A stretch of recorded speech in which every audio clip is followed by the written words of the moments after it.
전에는 마태복음 14장 30절을 본문으로 하여 시선처리라는 제목으로 함께 은혜 나누겠습니다. 따라합시다. 시선처리.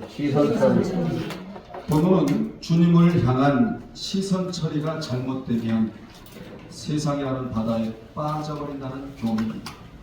너무나 중요한 교훈을 주고 있는데, 당시 예수님의 수제자인 베드로가 물 위를 걷다가 갑자기 바다에 빠진 것은 그의 시선이 주님을 향하다가 갑자기 바람으로 옮겨갔기 때문입니다.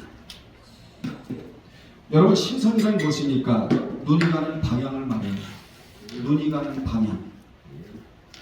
그래서 신앙생활을 제대로 하려면 나의 시선이 주님을 향하여 있어야 합니다. 그리고 나의 마음과 주님의 마음이 같아야 돼요. 이걸 연락이라고 말합니다. 다윗의 마음과 요나단의 마음이 연락이 됐다. 서로 통했다. 소통이 된다. 같은 마음이었다. 같은 뜻을 품었다. 같은 언어를 구사했다. 같은 방향으로 나갔다. 이 얘기거든요. 뿐만 아니라 나의 비전과 주님의 비전이 같아야 됩니다. 다르면 안 돼요. 특히 주님을 향한 시선 처리는 매우 중요한 자리를 차지하고 있는데, 이는 세상이라는 곳에 빠지느냐 빠지지 않느냐 이 문제가 달려 있다는 것입니다. 그러니 얼마나 중요합니까? 뭐가? 시선 처리가. 시선 처리가 뭔데? 눈이 가는 방향이. 여러분이 지금 주님에게 시선 처리가 제대로 되어 있다면 임의에서 벗어나 아직이 기다리고 있다는 사실을 기억을 해야 됩니다. 임의는 뭐냐? 과거예요. 우리에게 있어서 과거는 지나가 버렸어요. 아직, 임의와 아직 사이에 뭐가 있느냐? 시선 처리가 자리 잡고 있다. 그래서 인생은 지금이다가 아니에요. 여러분이 실패했다 할지라도 지금이다가 아니에요. 이건 임의야. 우리에게는 뭐가 있느냐? 아직이 기다리고 있다. 아멘. 그래서 올 한 해 동안에 우리 교회는 거듭을 해나갔죠. 지금 움직임이 아주 좋아요. 다음 주부터 움직임이 좋은데, 여러분 이 움직임을 여러분이 간파를 해야 돼. 어떻게? 시선 처리를 어디다 둘 것인가? 중요합니다. 그러면 본문을 나누어 은혜를 받고자 하는데, 첫째, 주님이 무리들을 보내시고 건너편으로 가셨다. 22절에 건너편은 페란, 하나님의 다음 스텝이 기다리고 있는 장소, 시간대, 섭리, 이게 건너편이에요. 우리는 이 편만 있는 것이 아니라 이 편은 임의야. 저 건너 하나님의 역사가 숨쉬고 있는 저 건너편이 우리에게 있다는 사실을 기억하시기를 바랍니다. 이쪽만 있는 게 아니고 저쪽이 있고, 이 편만 있는 게 아니라 저 편이 있고, 여기는 실패지만 저쪽은 성공이 있고, 여기는 어려움이지만 저쪽에서는 하나님께서 보호하시고 살피시고 우리에게 도움을 주시는 손짓을 하고 있는 곳이 저편이다. 그래서 주님이 저편으로 가셨는데, 22절에 보면 예수께서 즉시 제자들을 재촉하사 자기가 무리를 보내는 동안에 배를 타고 앞서 건너편으로 가게 하셨다. 당시 주님은 홀로 계시려고 자신을 따라 붙는 무리를 보내시는 동안에 제자들을 재촉하사 배를 타고 건너편으로 가게 하셨어요. 무리를 따돌리고 너희들은 건너편으로 가라, 배를 타고. 그러면서 주님은 따로 계셨는데, 그렇다면 주님이 잠시 제자들을 떠나신 이유가 뭐냐? 첫째, 홀로 기도하기 위해서였다. 23절에 주님은 늘 기도로 하루를 여시고 기도로 하루를 마감하셨으며, 아멘. 여러분도 그대로 해야 돼요. 여러분은 성경을 적용을 시키는 자가 돼야 돼. 주님은 성경을 인용하셨다면 이 한마디 한마디, 여호와의 입에서 나오는 생명의 말씀을 종이 여러분에게 대언하는데 말씀이 떨어지면 그대로 적용해야 되겠다. 이렇게 말씀을 드려야 된다 이 말이에요. 주님은 기도로 하루를 활짝 여시고 기도로 하루를 마감하셨으며, 뿐만 아니라 기도의 충만함이 하루 사역의 원동력이 되었다. 하늘나라 영광나라. 오늘 홍집사님이 찬양했잖아요. 하늘나라 영광나라. 그 나라를 위해서 우리가 힘써서 성경에 보면 수고했다, 더 수고했다. 우리가 이런 자로 나와야 될 게 아니겠습니까? 그래서 신앙생활에 있어서 기도가 빠지면 기진맥진한 인생을 살아갈 수밖에 없다라는 교훈을 주기 위해서 주님이 혼자 떨어져서 기도를 하셨다. 사람이 생기가 있어야 하는데 그 생기는 기도와 맞물려 돌아가는 것이다.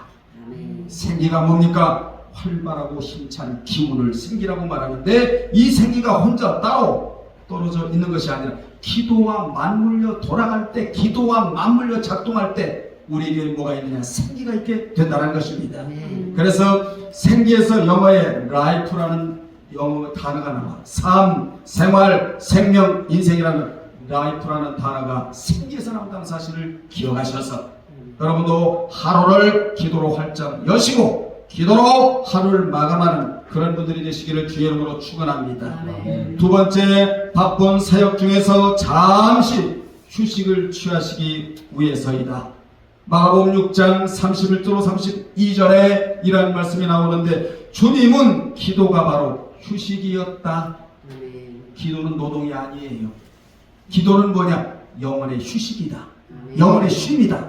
그래서 기도는 영적 안정을 가져다 주고, 여러분 느끼시잖아요. 기도하면은 안정이 들잖아요. 벌써 불안이 사라지고 초조가 사라지고 근심이 사라지고 걱정이 사라지고 염려가 사라지고 안정적인 마음이 내 마음을 조성해 주잖아요. 그래서 기도는 영적 안정을 가져다 주고 마음의 평안을 가져다 주기에 뭐라고 얘기한다? 기도를 휴식이라고 말한다. 주님이 당하신 모든 시련 속에는 하나님을 향한 깊은 기도와 기도도 깊은 기도가 있거든요. 뭘 달라? 이건 깊은 기도가 아니에요. 하나님의 나라 건설과 확장의 이 한 몸이 하나님 앞에 사역자로 사명자로 쓰임받기를 원하나이다. 이게 깊은 기도예요. 우리는 깊지 않은 기도를 해서는 안 돼. 다 알아. 하나님이 먹을 거, 입을 거, 마실 거, 이것은 이방인들이 구하는 것이라 천국께서 일하는 것이 너희에게 있어야 할 것을 다 하시느니라. 너희는 먼저 그의 나라와 그의 의를 추구하는 삶을 살 때 나머지 부분은 보너스로 제공해 주겠다고 분명히 말씀하셨기 때문에 우리는 뭘 달라달라 이런 기도는 낮은 기도예요. 좀 깊은 기도를 해야 돼.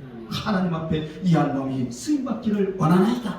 이렇게 주님은 하나님을 향한 깊은 기도가 있었고 그분이 주시는 말씀으로 이기셨다. 여러분 한 주간 이겼잖아요. 여러 가지 힘들고 어려운 마귀의 유혹 속에서 시련 속에서 우리 이겼단 말이에요. 이기고 나가야 돼. 무슨 일이 있다 할지라도 하나님이 여러분에게 말씀 주는 이유가 뭐냐? 이기라고. 무조건 이겨야 돼. 그래서 기도와 말씀이 있는 자는 언제든지 이기는 신앙을 견지할 수가 있다. 따라합시다. 기도는 크게요. 기도는 뭐다? 휴식이다. 기도는 휴식이에요. 어렵다고 여기지 마세요. 기도는 노동이 아닙니다. 기도는 영혼의 쉼이자 휴식이다.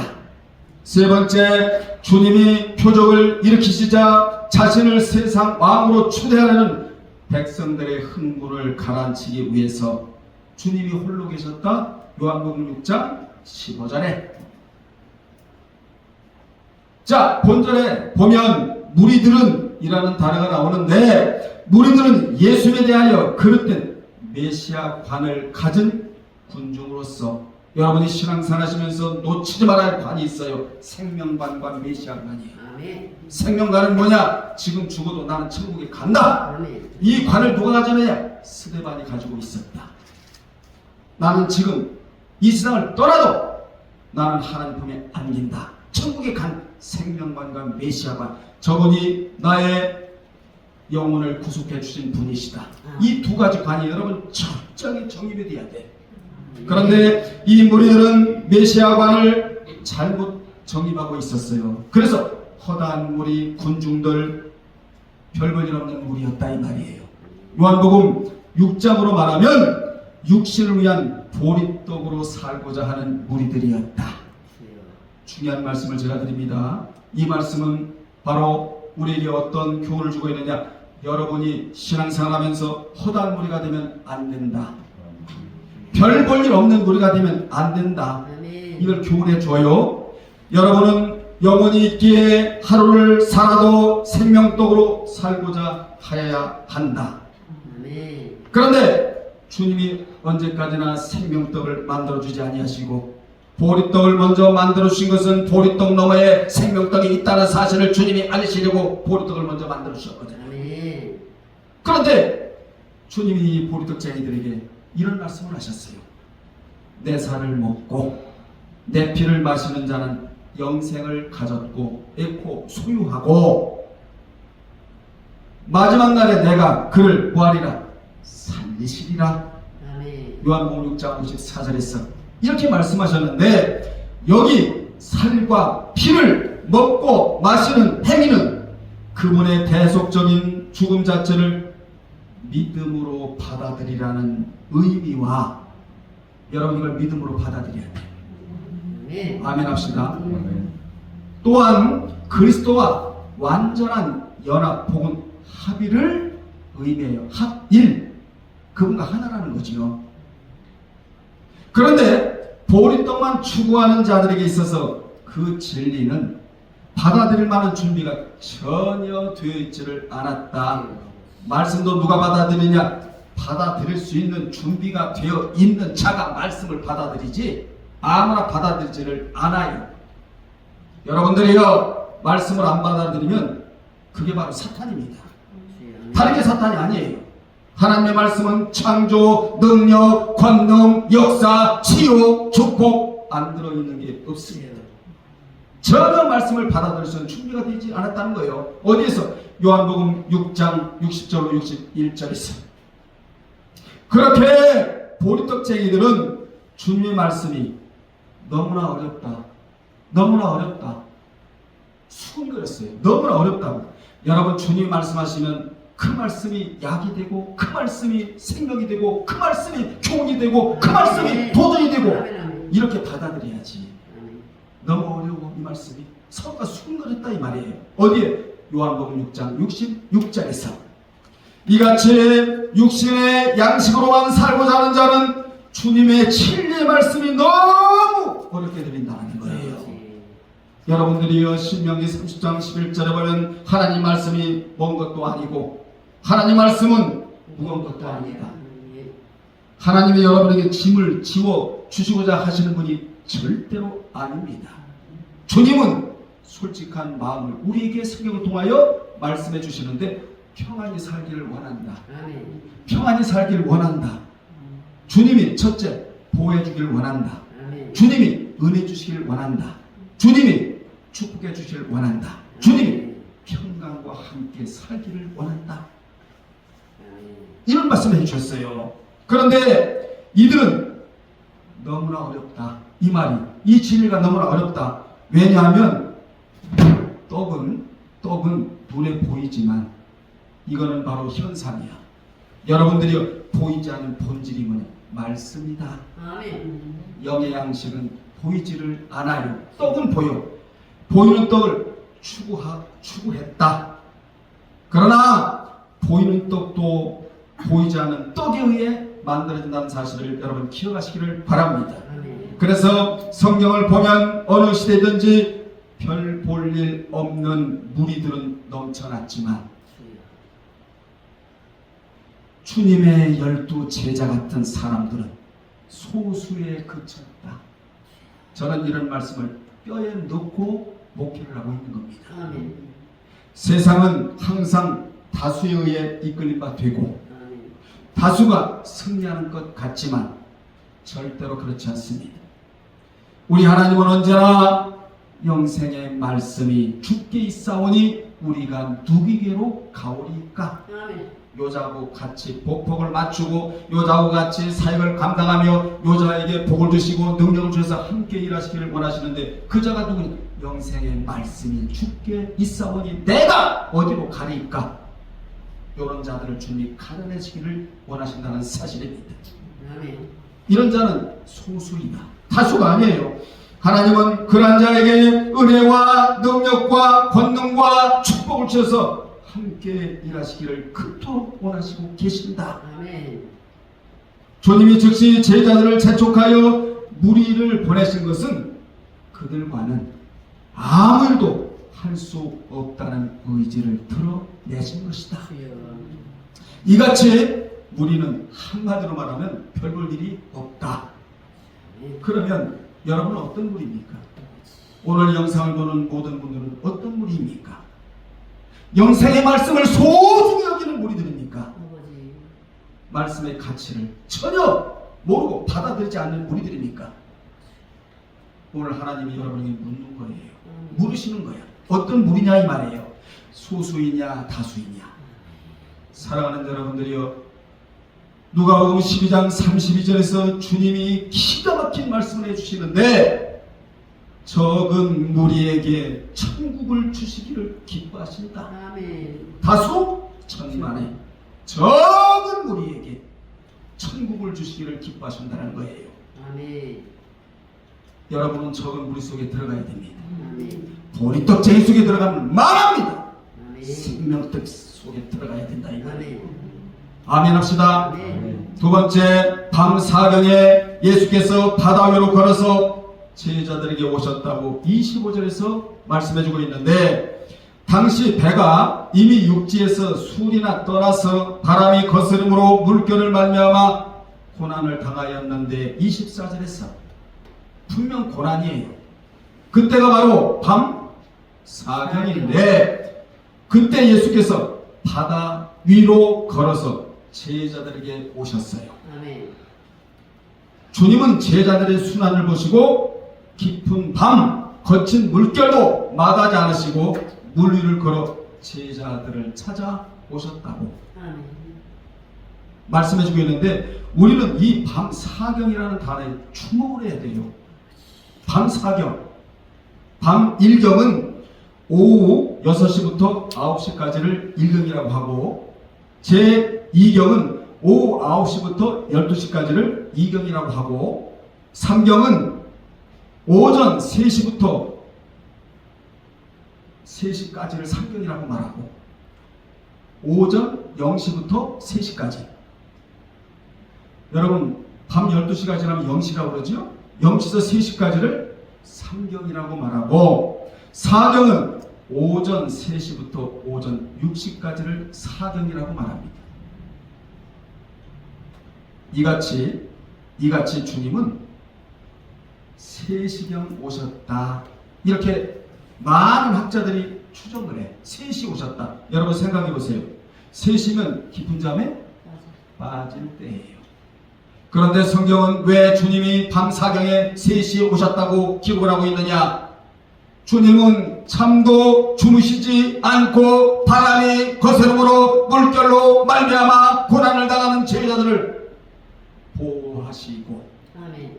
아멘, 그들을 구원하시려고 잠도 안 주무시고 지치지 않고 제자들을 찾아오셨다는 것을 우리로 하여금 알리기 위해서 밤 사경이 여기에 들어오고 있는 거예요. 아멘.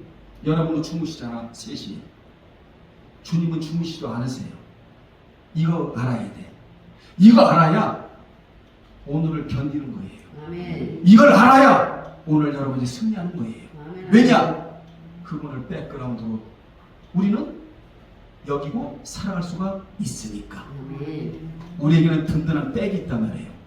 세상 백이 아니에요. 물질이 백이 아닙니다. 아멘. 아멘. 아는 사람이 백이 아니에요. 주님이 우리의 백이다. 아멘. 다윗은 하나님을 어떠한 하나님으로 알았기에 성공을 했느냐, 승리했느냐, 성군으로 남았느냐, 이스라엘 왕 중에 가장 위대하고 존경받는 왕으로 남았느냐, 지체치 않으시는 하나님으로 알았다는 거예요. 아멘. 따라합시다. 지체치 않으시는 지체치 않으시는 하나님. 하나님. 그 하나님이 저와 여러분의 하나님입니다. 아멘. 여기서 다윗의 신앙을 우리가 다시 조명할 필요가 있는데, 다윗은 하나님을 어떤 하나님으로 알았다? 지체치 않으시는 하나님으로 알았다. 시편 70편 5절에서 다윗은 이런 위대한 고백을 하는데 나는 가난하고 궁핍하오니 하나님이여 속히 내게 임하소서. 주는 나의 도움이시여 나를 건지시는 자시 오니 하면서 여호와여 지체치 마소서라고 하여 하나님은 주님의 뜻대로 사는 자가 위급함을 당할 때 지체치 않으시는 하나님으로 알았다는 거예요. 누가? 다윗이. 뿐만 아니라 다니엘도 무슨 하나님? 지체치 않으시는 하나님을 알았기 때문에 다니엘서 9장 19절에서 주여 들으소서 주여 용서하소서 주여 들으시고 행하소서 지체치 마옵소서. 나의 하나님이여 주 자신을 위하여 하시옵소서. 이는 주의 성과 주의 백성이 주의 이름으로 일컫는 바니이다. 다윗도 다니엘도 어떤 하나님으로 알았느냐? 지체치 않으시는 하나님으로 알았다. 아멘. 여러분, 그래서 다니엘은 사자굴의 믿음으로 들어가는 거예요. 아멘 합시다. 아멘. 여러분도 마찬가지입니다. 오늘 우리가 시선을 주님에게 돌리면서 지치지 않으시는 하나님을 신앙으로 받아들이는 그런 은혜가 있기를 바랍니다. 여러분들이요 지치지 않으시는 하나님을 제대로 안다면 아직 그 사자굴을 못 들어가겠습니까? 아멘. 지금 실패가 아니란 말이에요. 아멘. 지금이다가 아니란 말이에요. 여러분의 마음속에 지치지 않으시는 하나님을 제대로 인정하고 믿고 그대로 받아들인다면 오늘이다가 아니다. 우리에게는 내일이 기다리고 있다. 내일 안 되면 모레가 기다리고 있다. 모레 안 되면 글피가 기다리고 있다. 아직이 기다리고 있다는 사실을 꼭 기억하시기를 바랍니다. 하나님은 참다운 신앙인이 곤경에 처할 때는 지체치 않으시는 분이시다. 그래서 예수님이 그 제자들의 형편을 다 아시고 밤 사경에 바다 위로 걸어오셨다. 뭘 알리려고? 나는 지치지 않는 너의 구속 예수 그리스도이다. 아멘. 당시 제자들이 바람과 물결로 인해 고난당하는 시간대는 초저녁 때부터 새벽까지였거든요. 이같이 우리가 당하는 고난은 잠시이고 영광은 무궁하다는 것을 우리로 하여금 알게 합니다. 아멘. 혹시 여러분에게 고난이 있다면 그래! 이 고난이 초저녁부터 새벽까지이다 아멘. 라는 각오로 임한다면 견디지 못할 고난은 아무것도 없다. 아멘. 고난이 있다 할지라도 초저녁부터 어디까지다? 새벽까지다. 아멘. 아멘. 그럼 견디지 못할 건 없는 거예요. 그래서 늘 말씀으로 정신을 가다놓는 여러분이 되어야 돼. 정신세계를 아주 강화시켜야 돼. 정신세계를 넓혀놔야 돼. 아멘. 아무리 어려운 고난이 있다 할지라도 초저녁부터 새벽까지 끝나버려요. 아멘. 주님이 무리를 걸으신 것은 수상 스키쇼를 하신 것이 아니고 하나님의 아들이신 것을 알리기 위함이었습니다. 그런데 26절에 보면 그 제자들은 주님을 유령으로 알았다는 거예요. 유령으로.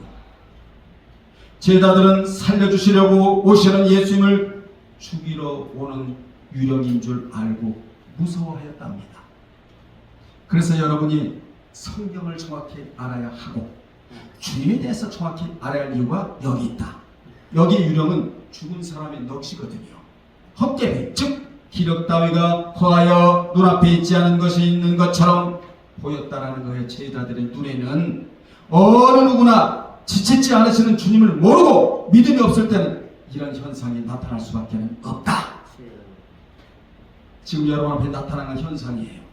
본질이 기다리고 있다는 사실을 기억하시길 바랍니다. 아멘. 사실 당시 바람이 거스르고 파도가 일어나 죽을 고생을 당하고 있을 때 예수님이 찾아오셨으니 할렐루야 할렐루야 기쁘다 기쁘다 두 손을 들고 주님을 찬양했어야 돼요. 아멘. 그런데 제자들은 유령이 나타난 것으로 알고 무서워하며 소리를 질러댔다. 이게 우리의 모습인지도 몰라요. 주여.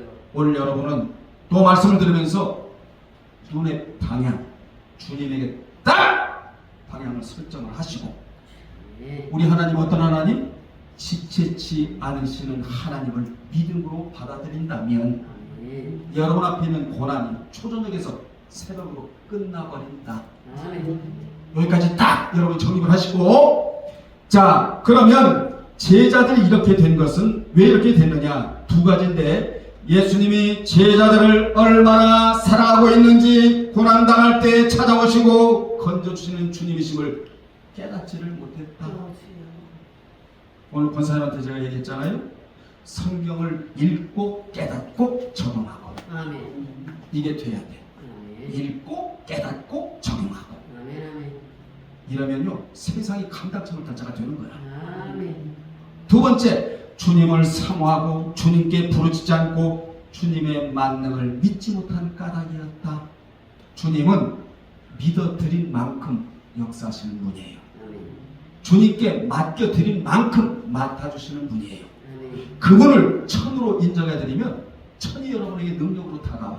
얼마나 그분을 신뢰하고 그분을 믿고 그분을 인정하느냐에 따라서 그분이 능력이 달리 나타난다는 사실을 기억을 하셔야 돼요. 어떤 사람은 그래요. 맡깁니다.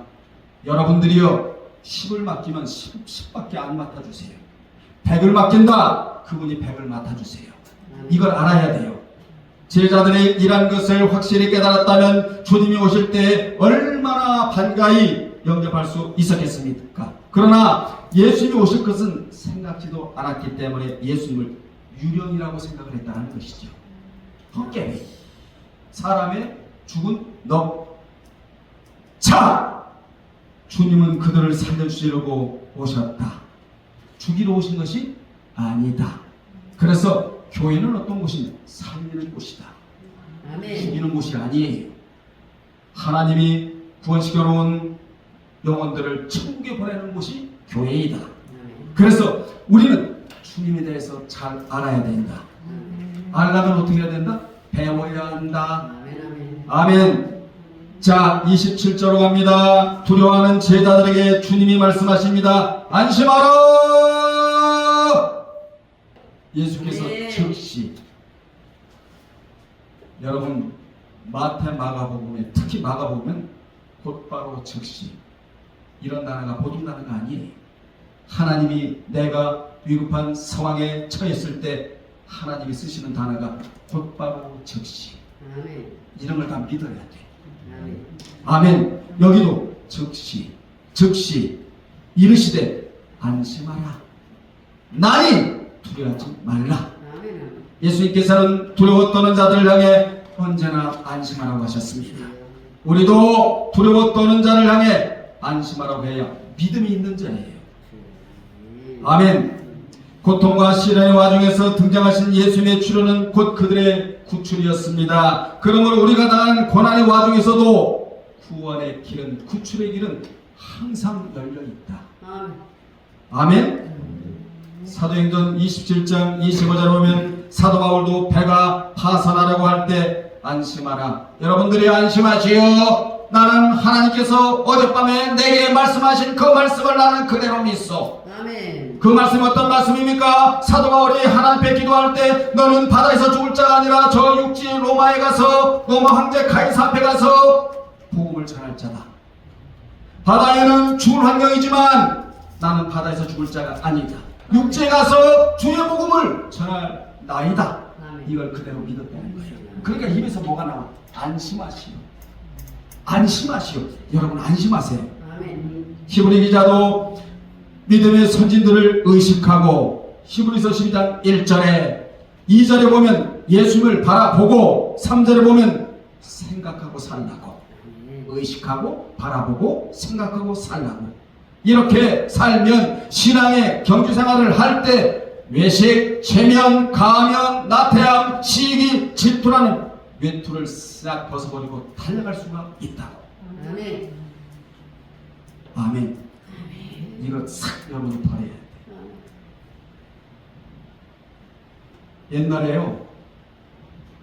옛날에는 지금같이 고무신 뭐 운동화, 구두 이게 없었어요. 전부 집신을 입고 살았다. 집신을 장사하는 두 사람이 있었는데, 한 사람은 아침에 일어나서 저녁까지 시장에서 집신을 파는데 안 팔리는구나, 집신.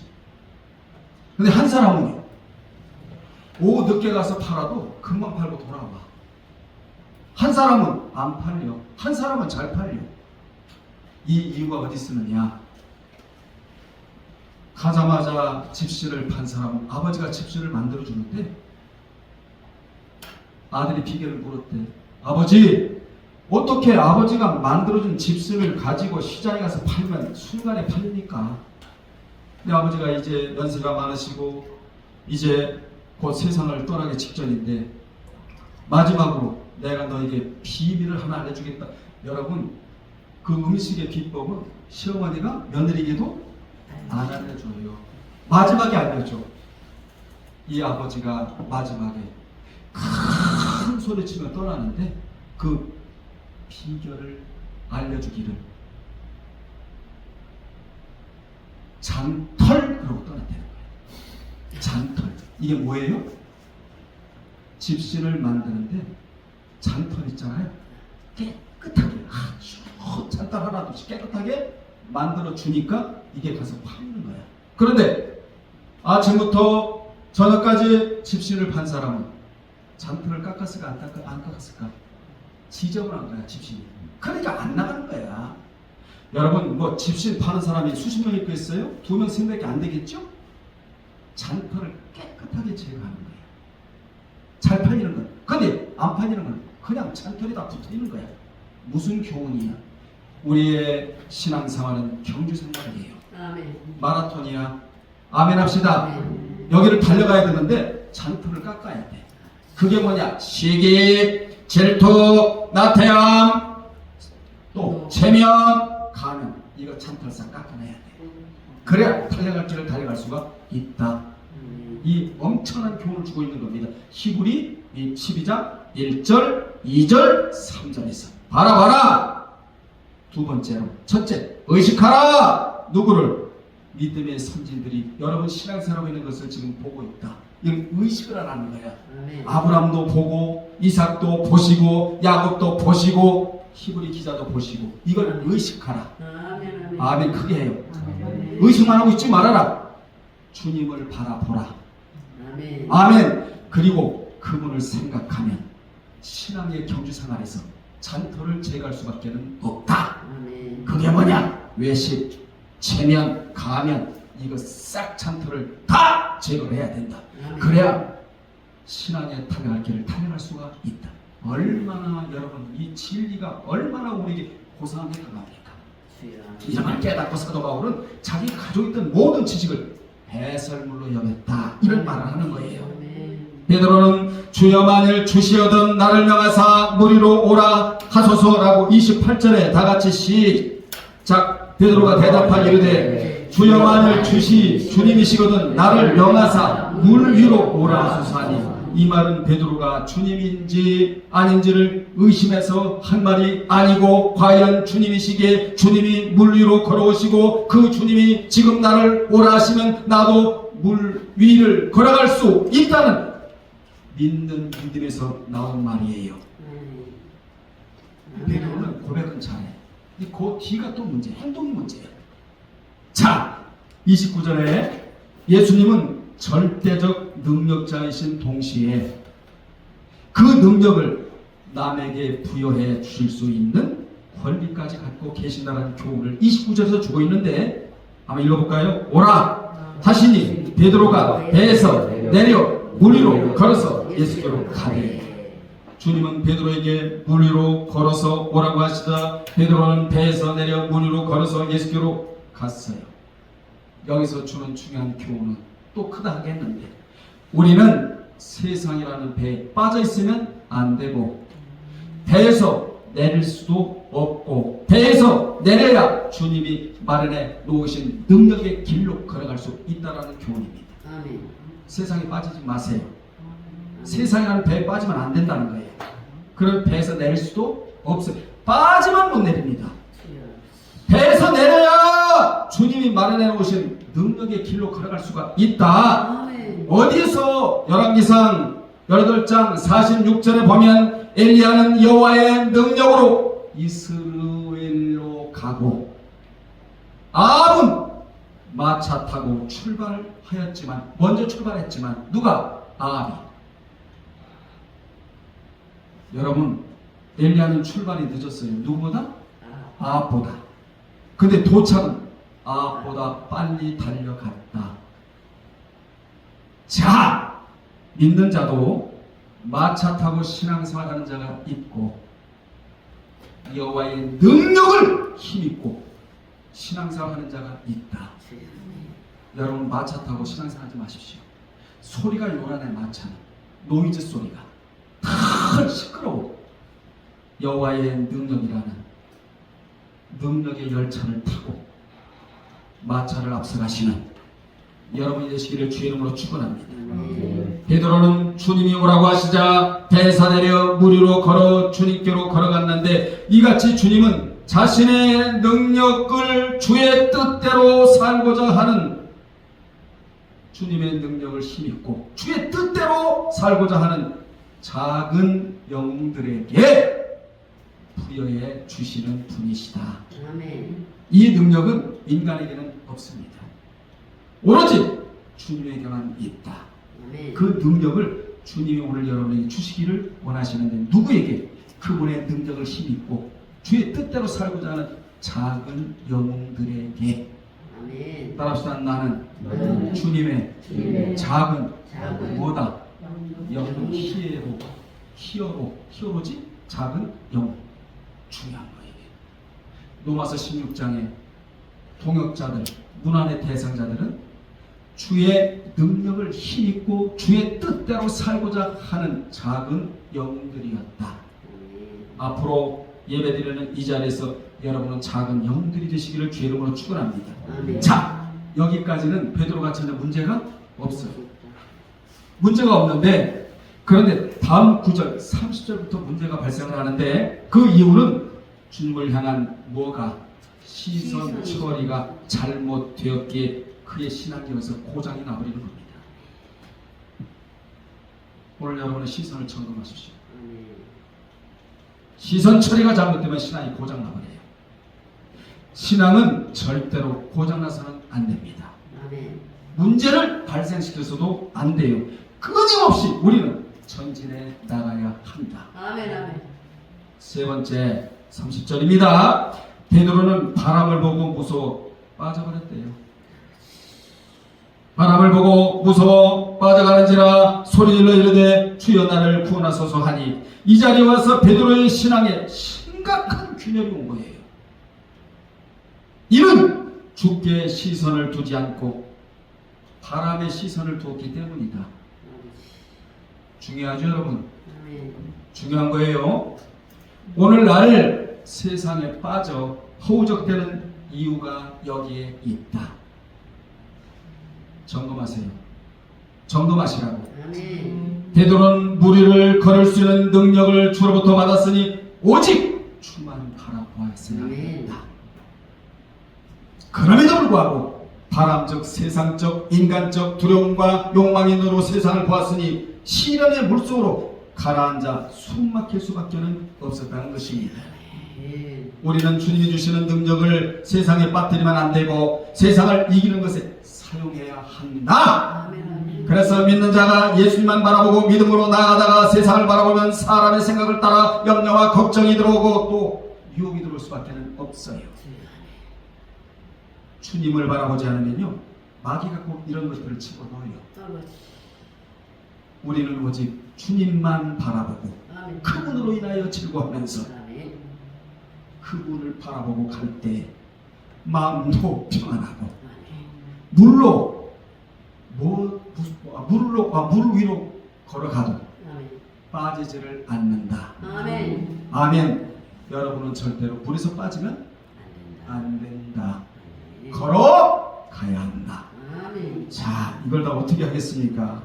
자, 여기에서 주는 교훈을 간략하게 말씀드린다면 첫째, 믿는 자는 주님을 바라보아야 살 길이 열어지고 아멘. 오늘 여러분이 주님에게 시선을 딱 고정시켰다면 걱정할 거 없습니다. 살 길이 열어져요. 그리고 두 번째, 세상을 바라보면 바라보는 대로 더 빠져들어간다. 이걸 우리가 교훈으로 받아야 되고, 자, 마지막 네 번째 31절에 베드로가 물에 빠진 이유는 믿음이 적었기 때문이다. 읽어요. 예수께서 즉시 손을 내밀어 그를 붙잡으시며 이르시되 믿음이 작은 자여 왜 의심하였느냐 이렇게 말씀해 주십니다. 베드로가 빠진 이유는 뭐냐? 믿음이 없어서요. 먼저는 뭐고? 시선 처리가 잘못되었고 여기는 믿음이 없는 이유다. 여러분들이요, 믿음이 큰 것은 문제가 안 돼요. 그래서 제가 여러분에게 늘 얘기하는 거예요. 이왕이면 큰 믿음을 가지고 큰 일을 행하자예요. 아멘. 이 염려가 되는 거예요. 다 목회자는 믿음이 냉각되고 믿음이 소진되고 믿음이 적은 믿음으로 나락으로 추락하고 떨어지는 것을 늘 염려하고 있단 말이에요. 베드로는 배에서 내려 물 위로 걸었으면 끝까지 예수님을 바라보았어야 했습니다. 아멘. 혹시 여러분이 마귀와 함께 배를 탔다면 동승하지 말고 내리세요. 오늘 즉시. 아멘. 우리는 죄의 동네에서 살 자가 아닙니다. 아멘. 의의 동네에서 살다가 영적인 분위기 속에서 아멘. 천사에 받들려 아멘. 아멘. 떠나야 할 자가 우리다. 아멘. 항상 여러분 앞에는 두 동네가 있는데 죄의 동네, 의의 동네, 죄의 동네, 의의 동네 이게 있단 말이에요. 그러니까 죄의 동네는 시선 처리를 잘못한 것이고 지체치 않으시는 하나님을 모르는 사람이고 의의 동네는 시선 처리를 잘한 사람이며 지체치 않으시는 하나님을 바라보고 사는 자다. 이 얼마나 중요합니까? 아멘. 베드로가 물에 빠져 아무것도 할 수 없을 때 나를 구원해달라고 주여. 그러자 주님이 손을 내밀어 그의 손을 붙잡으시며 이르시되 믿음이 적은 자여 라고 말씀해 주셨는데 이 자리가 바로 믿음을 올릴 자리이다. 아멘. 얼마나 정말 꽤 많아요. 오늘 여러분 믿음이 떨어졌다면 이 믿음이 어떤 믿음이냐? 메가스 피스티스. 아멘. 올리고 피스티스는 아주 작은 믿음, 적은 믿음, 저 땅바닥에 떨어진 믿음이라면 이 믿음에서 벗어나서 메가스 피스티스 100만 가로 믿음의 수치를 올려라 하는 자리가 이 자리예요. 아멘. 주님은 구원해달라고 부르짖는 자를 결코 외면하지 않으시고요. 아멘. 아멘. 자, 32절로 33절은 자연을 다스리는 예수님. 예수님과 함께 동행하면 빠져도 걱정할 것이 없고 빠져도 건져내 주신다. 아멘. 성경 봐요. 예수님이 배에서 오르시다 바람이 그치고 바다가 잔잔하여 졌다. 할렐루야. 아멘. 주님이 내 인생의 배에 오르시어 통치해 주시면 여러분의 삶이 편안해. 아멘. 그러므로 배에 있던 사람들이 다 놀라 진실로 하나님은 하나님의 아들이라고 고백을 해요. 그렇죠? 자, 결론 내립니다. 우리 모두 지금 악한 세상에 살아가요. 세상은 점점 악해집니다. 어쩜 그렇게 악해지는지 몰라요. 이 마지막으로 가는 길목에 서 있다? 이렇게 해도 과언은 아니야. 우리는 지금 저도 여러분도 악한 세상에 살아가요. 틀림없어요. 그 세상을 거슬러 올라가야지. 아멘. 세상에 빠져 살면 안 된다. 아멘. 자, 그렇게 빠지려고 할 때 지치지 말고 어떻게 해야 된다? 주여 나를 구원하소서라고 외쳐야 한다. 아멘. 자, 정리합니다.